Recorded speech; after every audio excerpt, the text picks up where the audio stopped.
പരീക്ഷയ്ക്കിരുന്ന എല്ലാ വിദ്യാർത്ഥിനികളും പരീക്ഷ പാസ്സായി 100% 100% വിജയം കിട്ടിയിട്ടുള്ള സ്കൂളുകളുടെ കണക്ക് നോക്കുമ്പോൾ സർക്കാർ സ്കൂളുകൾ 767 സർക്കാർ സ്കൂളുകൾക്ക് 100% വിജയം ലഭിച്ചു. എയ്ഡഡ് സ്കൂൾ മേഖലയിൽ 930 എയ്ഡഡ് സ്കൂൾസിന് 100% വിജയം ലഭിച്ചു. അൺഎയ്ഡഡ് സ്കൂളുകൾ 408 അൺഎയ്ഡഡ് സ്കൂൾസിന് 100% വിജയം ലഭിച്ചു. അങ്ങനെ ടോട്ടൽ നോക്കുമ്പം 2105 സ്കൂളുകൾക്കാണ് 100% വിജയം ഈ വർഷം ലഭിച്ചത്.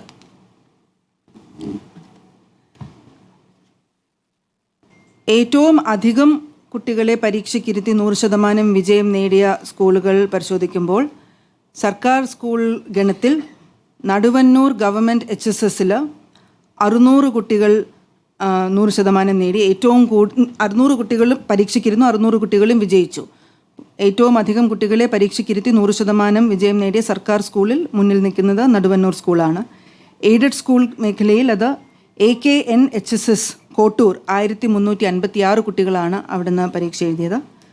അൺഎയ്ഡഡ് സ്കൂൾ മേഖലയിൽ BYK റെസിഡൻഷ്യൽ സ്കൂൾ കടുങ്ങത്തുംകുണ്ട് അവിടെ 281 കുട്ടികളാണ് പരീക്ഷയ്ക്ക് ഇരുന്നത്. ഇവിടെ എല്ലാ കുട്ടികളും പരീക്ഷ വിജയിച്ചു.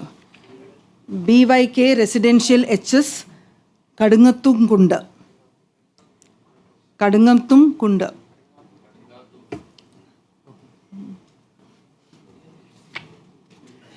അതുകൊണ്ട് നമ്മൾ സ്ലൈഡിലും കാണിച്ചിരിക്കുന്നത് തെറ്റ് വരാതിരിക്കാനാണ്. ശരി.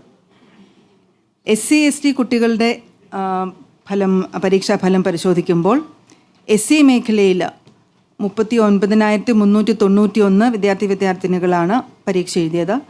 അവരിൽ 38,535 കുട്ടികൾ പരീക്ഷ പാസ്സായി. വിജയശതമാനം 97.82.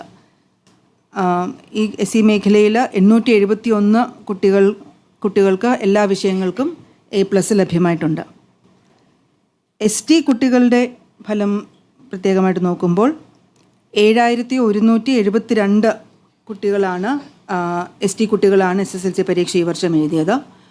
അവരിൽ 7,022 കുട്ടികൾ വിജയിച്ചു. വിജയശതമാനം 97.91.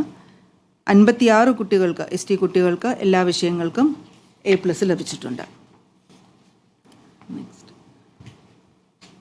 പുനർമൂല്യനിർണ്ണയത്തിന് അപേക്ഷ നൽകാൻ ആഗ്രഹിക്കുന്ന വിദ്യാർത്ഥിനികൾക്ക് സൂക്ഷ്മ പരിശോധന, ഫോട്ടോ കോപ്പി എന്നിവയ്ക്ക് അപേക്ഷ നൽകേണ്ടവർക്ക് ഈ മാസം മെയ് 16 മുതൽ 21 വരെ അതിനുള്ള അപേക്ഷ ഓൺലൈനായിട്ട് അപേക്ഷിക്കുവാനുള്ള ക്രമീകരണങ്ങൾ പരീക്ഷാ കമ്മീഷണറേറ്റിൽ ചെയ്തിട്ടുണ്ട്. അങ്ങനെയുള്ള കുട്ടികൾക്ക് ഓൺലൈനായിട്ട് അപേക്ഷ സമർപ്പിക്കാവുന്നതാണ്. പിന്നെ സേവ് ഇയർ പരീക്ഷ, പരീക്ഷ ഈ വർഷം ജൂൺ മാസം ആദ്യവാരം നടത്തി ജൂൺ അവസാനത്തോടെ ഫലം പ്രഖ്യാപിക്കുന്നതിനുള്ള ഏർപ്പാടുകളും പരീക്ഷാ കമ്മീഷണറേറ്റിൽ ചെയ്തിട്ടുണ്ട്. ഉപരിപഠനത്തിന് യോഗ്യത ഇപ്പോഴത്തെ പരീക്ഷയ്ക്ക് ലഭിക്കാത്ത വിദ്യാർത്ഥികൾക്ക് പരമാവധി 3 വിഷയങ്ങൾക്ക് വരെ പരീക്ഷ എഴുതുവാനുള്ള ക്രമീകരണങ്ങളാണ് ഉള്ളത്.